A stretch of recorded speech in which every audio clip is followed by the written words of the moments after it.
Hello, everyone, and welcome back to the 3T Path channel. My name is Giridhari, and today we're doing a special class on what happens when you die. I'm going to give you the Vedic explanation, the Bhagavad-gita based explanation of what happens at the moment of death or possible destinations so you can understand this very fascinating topic. So let's get started right away. So, what happens when we die? Um, First thing, let's go back a bit and understand a little more the nature of karma, because we have to talk about karma when we're talking about birth and rebirth in the Vedic system. So, a little brief talk about karma. So, what is karma? Karma means action in Sanskrit. And our actions have a moral quality or a dharmic quality to them. So dharma is a huge topic here in this channel and the Bhagavad Gita and the 3T path. We're always talking about dharma, huge topic in all of Eastern spirituality, not only in the Vedas but also in Buddhism, etc. Dharma means your best action, your purpose, your duty according to who you are, defined by your nature, your position in life, your relationships, the responsibilities you have assumed. So all these different aspects of life, they define your dharma, and they define thus what you have to do throughout the day, every day. So you have a dharma. So all our actions have a dharmic meter, as it were, a dharmic rating. So when you act, when we're talking about the law of karma, what's being judged is the dharmic quality of your action, how dharmic it was according, again, to who you are, what the situation was, all the different factors. But basically, the question is, was that the best of you? Was that the best thing you should have done, expected of you, according to who you are? That's being rated. So the more perfect you are in that sense, the better the karmic result will be. Of course, in yoga, what we're doing here and with Bhagavad Gita and in the 3T Path channel, what we're doing is trying to go beyond karma. So the first thing Krishna teaches in Bhagavad Gita is karma yoga. So you can learn to perform your dharma and do that as an offering unto him and thus be freed from karma altogether. But we're just talking about what happens when you die in a general term, not specifically yogically speaking. So when a normal person, is going through life, they're accumulating karma, and that's what we've been doing life after life. This life, we might be taking our life seriously and doing yoga and searching out our spirituality. But, if we took birth again, we probably haven't done that very well. So normally then your karma is being judged like that, and if you do an action aligned with your dharma, you get good karma, and the more distant you are from your dharmic necessities, the worse the karma is. So for example, let's say, I'm recording this in the UK, and we had the case of a nurse who recently got condemned because she was a nurse in taking care of newborn babies, like the and then she would kill them. So that was like the worst thing. So it's like her dharma is to take care of babies, and then the worst thing possible is to kill the baby, right? It's like the absolute opposite.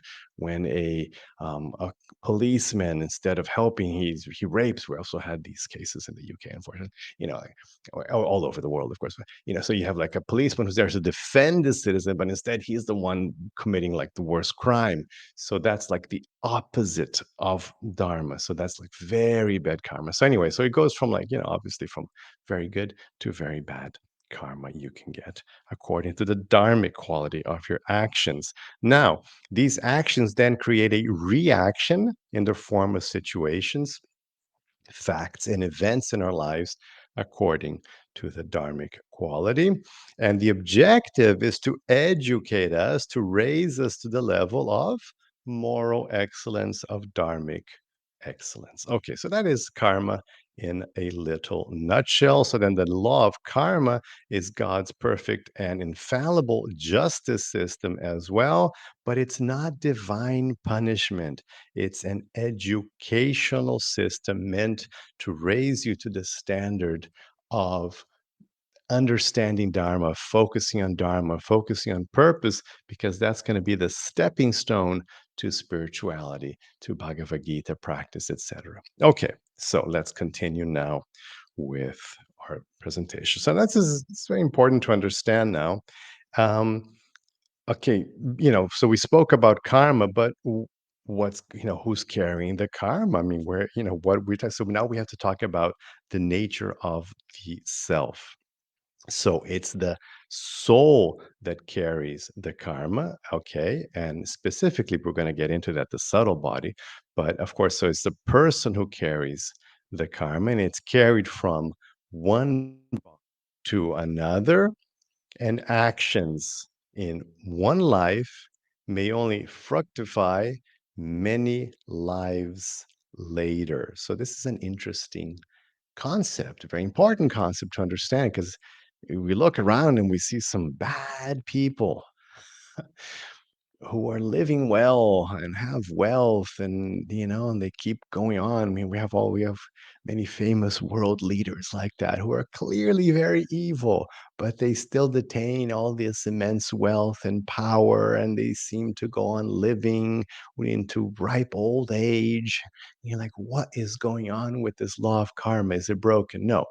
Law of karma usually, things like the moral ratings, the dharmic stuff, is usually rated in other lifetimes. So in this lifetime, you are reaping the results of previous lifetimes work, karma.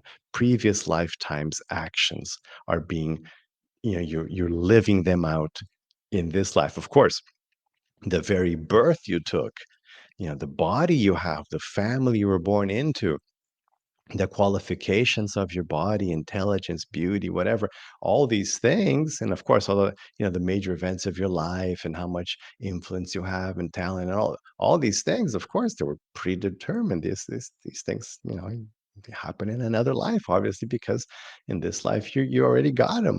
So usually stuff is fructifies. We use this term fructify. It's like takes fruit in another lifetime, and it could be like hundreds of lifetimes. It doesn't have to be like the next lifetime, because we accumulate so much karma. A person who is going through life without the help of Bhagavad Gita, without awareness, accumulates so much life in one day. You can literally accumulate karma for thousands of years, according to the Vedas. In one day you can do that. So it's very heavy. So the law of karma, being a human being is not, it's a dangerous thing. It comes with a label and a warning. You have to be very careful, because every day makes a huge difference. So you can accumulate karma in other lifetimes. Of course, if we're practicing Bhagavad Gita, if we're practicing yoga, what we're going to do is we're going to stop accumulating karma with karma yoga. And then Krishna teaches, right after teaching karma yoga, he teaches jnana yoga, so we can burn up the accumulated karma, all this karma that we have accumulated, mountains and mountains of karma. Like I said, in one day you can accumulate 1,000 years worth of karma. So where's all, you have to burn all this karma. And Krishna says the technique for that is jnana yoga. Of course, if you want to know more about that, you should study Bhagavad Gita. You can do my Bhagavad Gita course, but that's another topic. So that's how karma gets, we have to worry about in other lifetimes. Okay, so now, so your body, in the level of intelligence, beauty, your family, your place of birth, this is all the result of your previous work, your previous karma. It's called the active karma that's already fructified. Okay, now let's talk about the nature of the soul, a little bit of more transmigration, so we can get to this understanding of what happens after death. Of course, what's really important to understand is that, according to the Vedas, we take birth in all species. All species are living beings. They're all souls. If something is alive, and this is like whatever biology, we're like in perfect alignment with modern biology. So, if whatever biology determines like that is a living being, there is a soul there. Whatever is a living being is only alive because of the soul. So life is a symptom of the soul. So if there's life, there is a soul present. And also, God, that's another topic. Krishna explains in Bhagavad-gita that he is present as Paramatma inside every living being as well, accompanying the soul life after life. That's an important Upanishadic, Vedic concept of the soul being accompanied by a direct expansion of God, Paramatma, in every body, in every incarnation. So we can reincarnate in any body, and we have reincarnated now in this human body, and we could be coming from anywhere to get to this point now. Okay. Okay. So there's reincarnation. So what's reincarnating? Let's just talk about this quickly. I'll have a separate video in this channel where I'm going to go a little deeper into the concept of the subtle body, but let's just try to understand in simple terms for this class here. So the Vedic concept is that we have actually two bodies. We have the physical body and the subtle body. Okay. Now, the physical body is the same body here that, the body that we study in medicine. The in School of Medicine, you study anatomy. This is we call it sometimes called the gross body, not because it's disgusting, but because, as opposed to subtle. So we have the gross body, the physical body, the body of medicine. Okay, this body here. But aside from this body, Vedas say, we have something else called the subtle body. Now, this subtle body has three ingredients of material energy which are not, described in modern science. Well, they are, but in different ways. But these are actually considered elements of material nature according to Bhagavad Gita and the Vedas. And these are mind, intelligence, and false ego. So we have this strange, again, I'm going to do a separate video in this channel just to talk about it in a little more detail. But the idea is Krishna says in Bhagavad Gita, look, I have these five major elements which make up the material reality as we understand, right? Solids, liquids, gases, radiating energy, and space. So that's why you look around and everything, okay, is made of that stuff. But then I have these other three as well, which are called, translated as mind, intelligence, and false ego. And so what are these? Well, again, these are material things. They're not spiritual. Okay, they're material components which envelop the soul.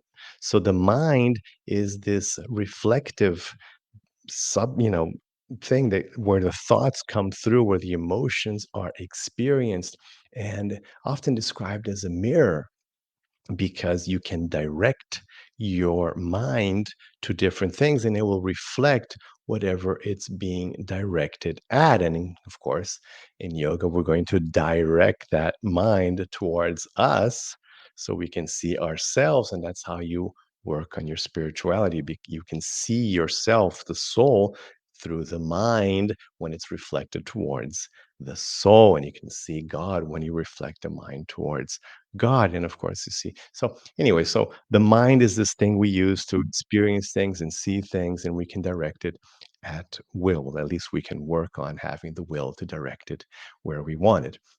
And then you have buddhi, intelligence. And intelligence is how you interpret life, how you understand, how you process, how you strategize.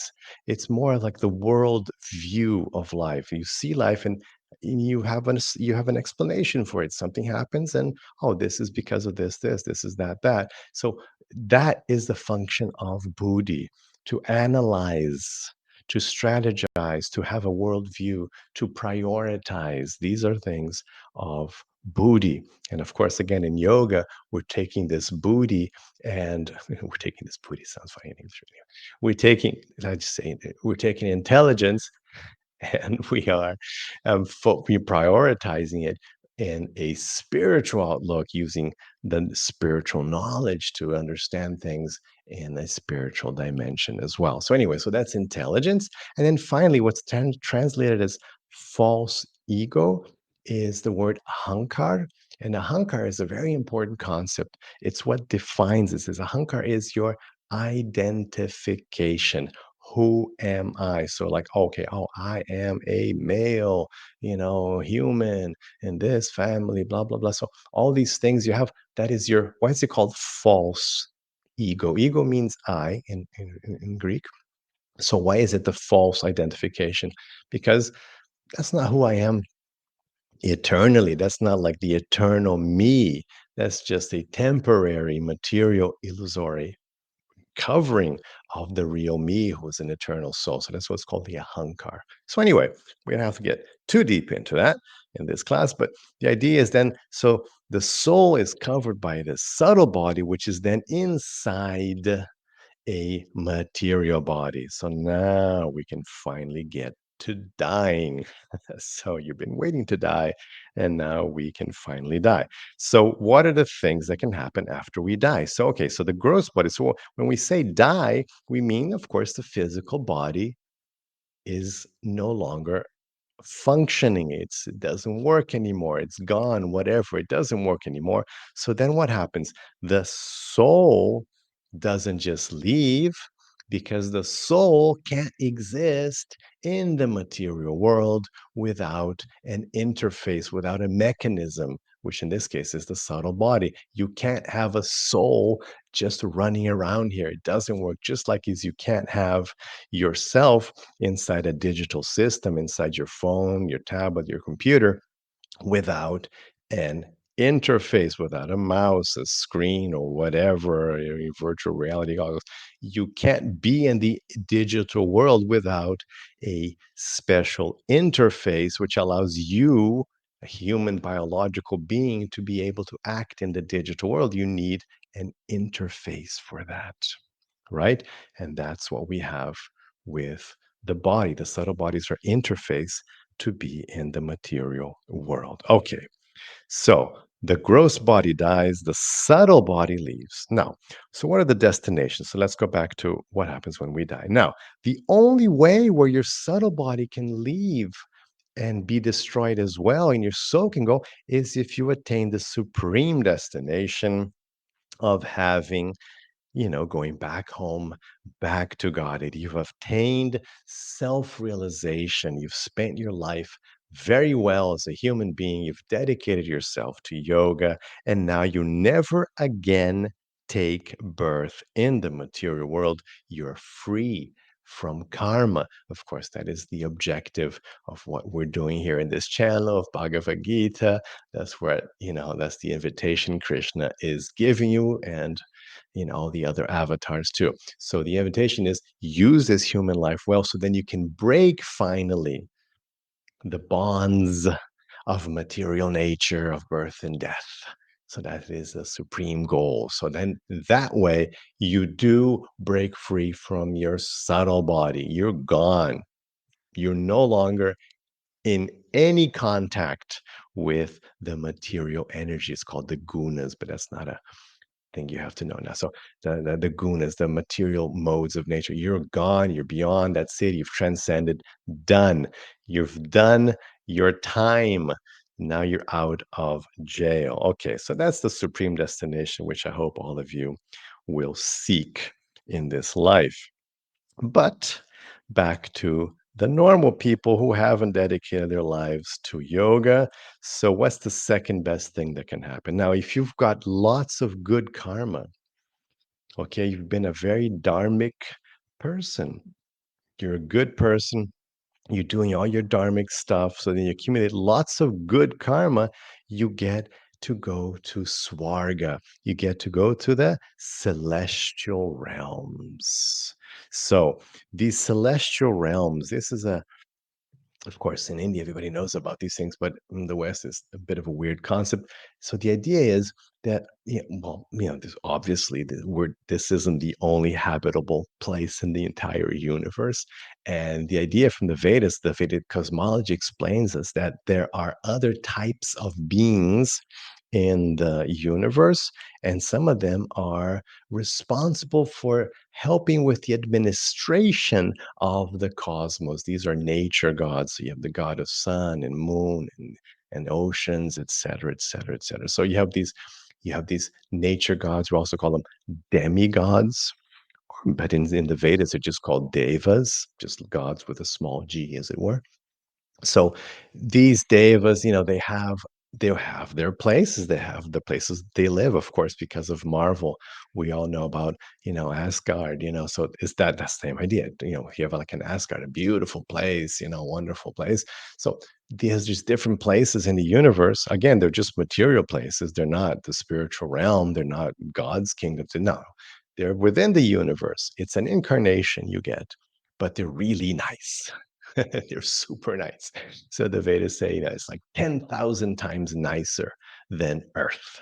So whatever you have on Earth, you have it 10,000 times nicer. So imagine like the nicest mango you've eaten, and then imagine a mango that's 10,000 times tastier, and the best sex you had, and you 10,000 times better sex. The most beautiful, guy or woman you've seen, and imagine a person 10,000 times more beautiful. So that's what they have there. It's pretty good. So you have good karma, lots of joy, lots of pleasure, just lots of fun. It's like really, really nice 5-star incarnation. But Krishna says, don't you go wanting that, Arjuna, because it's a waste of time. You've been there.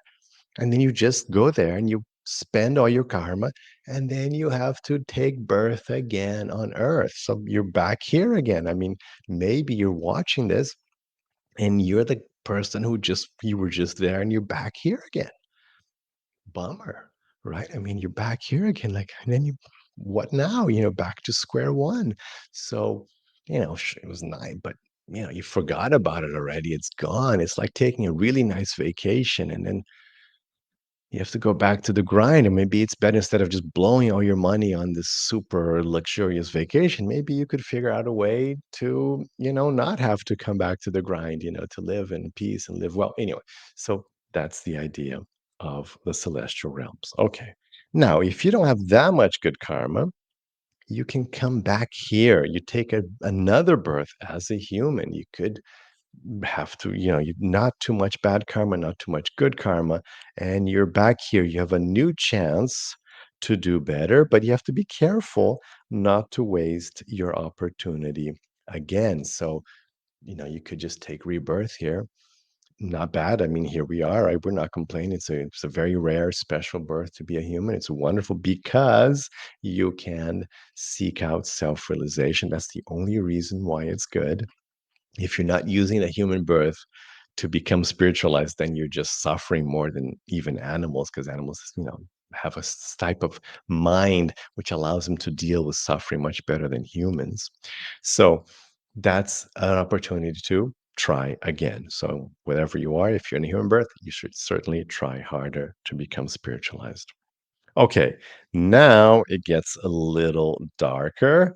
Now, if you have not accumulated good karma, if you have cultivated a bestial kind of consciousness, you haven't been doing very well with Dharma at all. You're always prioritizing your senses and you don't care about anything, and it's just tamas, and you're lowering consciousness, lowering Dharma, then you go down to the other species in the world, in the universe. You take an animal, insect, plant birth. And this happens because you just have this bad karma, and you just haven't shown yourself responsible enough to habitate a human body, because we have lots of power, right? I mean, one human can destroy the world, and one human can, use nuclear weapons to destroy the whole, one human, you could have like one human in a little lab somewhere making a bioweapon that can kill, everybody. So, we have a lot of power.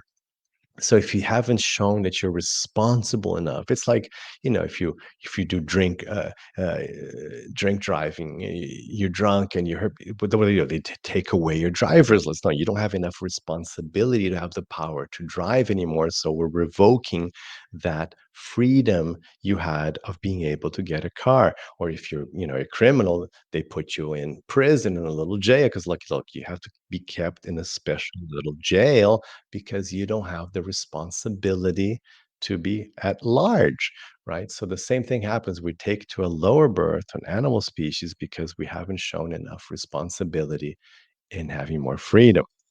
So that is a and what's really interesting about just like as a parenthesis here. So the animals, they don't accumulate karma. Only humans accumulate karma, basically. Animals don't accumulate karma. They only live out the karma accumulated when they had a human life.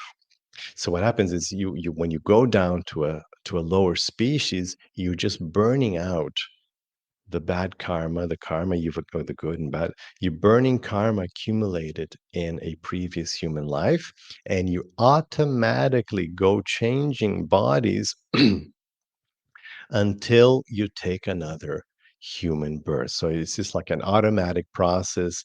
It doesn't depend on the actions of that soul, because soul can't do much in a tree body, so it's nothing like, oh, you weren't a good tree. It doesn't work like that. You just automatically go changing until you again, according to your karma, you get another chance at having a human birth. So maybe you're a human now who has just gone through a long process being different animals or plants, and you finally got a human birth again. So you really have to take advantage now to become enlightened as well.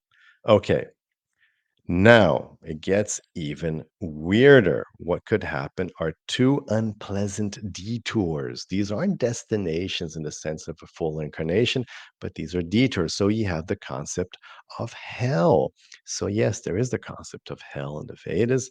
And this is called, we can understand this as intense karmic training. So the idea is if a person has acted in a very malicious way, a specifically malicious behavior in their human life, that behavior requires specific training to be avoided in the future. So there's a special training program. Like, look, that was really bad. For example, in the Bhagavad Purana, which is our, most important scripture, there's a whole chapter on hell. And so there it's described that hell is a place in the universe. It's a physical place. I mean, um, you could, drive there, as it were. You take a ship, this spaceship there. I remember there was a really good horror movie where they actually take a spaceship and they end up in hell. But anyway, so you could actually go there, and there they have like over 100,000 different experience rooms. So, like you go to like a multiplex cinema and there's all these different screens, right? So you can see different movies and different. So this is like hell is like that. It's like hundreds of thousands of different rooms where, realities, little spaces where you experience horrible things according to what you've done. And for example, in the Bhagavad Purana, one of the hells described is a hell for those people who boil animals alive. People have this horrific habit of taking, like, let's say, lobsters and just throwing them alive in boiling water. So there's a specific hell where the person experiences in their subtle body. Remember that the gross body has died, it's been cremated, buried, whatever, and the person is there in the subtle body. But in a subtle body, you experience everything still. And then so they get to experience being dipped in boiling oil over and over again. Of course, they don't die because they don't have a physical body, but they do experience the whole thing, or being torn. Here you see this wonderful little image here. It's a description of another hell where you get to be, taken apart by animals. If you're into like eating animals, like animals get to rip you apart as well. See how you like that. So anyway, so we don't want to stay too long in hell, so let's keep moving along. Of course, after some time in hell, it's a temporary thing. It's not the crazy concept of eternal hell, which came up in Christianity. which obviously makes no sense. But no, it's not eternal, but it is a temporary, very unpleasant, intense karmic training. And the other unpleasant detour is just hanging around as a spirit, or to be more precise, a ghost life. So, what happens in a ghost life is a person dies with a lot of attachments. You have a lot of attachments, and you can't quite go on to the next birth because there's so many things you have to figure out. Your mind is so stuck on like something that happened, or attachment to a place, a person, a situation. And so the person has to process those attachments before their subtle body is free enough to move on in the reincarnation cycle. So then people get stuck in this, as a spirit, as a ghost, hanging around, being a bit annoying until they figure it out, until somehow sometimes people, like, there's special spiritualists who like work and talk to them and tell them to go. So anyway, so then they get on with their rebirth. Okay. So that's it. Those are the four possibilities. And here we come to the end of our class. So here you are, now you're here as a human. What can you do? I just want to give you three, just so if you want to go deeper, zero cost version is just check out the videos on this channel. There's hundreds of videos here, and you can understand more about this spiritual path and how you can deal with your karma. A tiny cost is you buy the 3T Path book where I explain everything, and you can go really deep by doing our Bhagavad-gita course, and it's just Bhagavad-gita course.com, and there you can really get to know everything about this topic. So that's it. That's the idea here. I just wanted to show you like the four possible destinations after death with the two unpleasant detours. In a separate video, I'm going to explain more about the subtle body so you can understand this concept. And in another separate video, I'm going to tell you a little more um, how to deal with the death of a loved one. I mean, should we pray to them? Should we not? And I'm going to talk about those things also in a separate video. So let me know if this was clear. If you have any questions, right below. I always see your comments and try to answer all questions left here. So have a rest of your day with lots of peace, lots of love. Hare Krishna.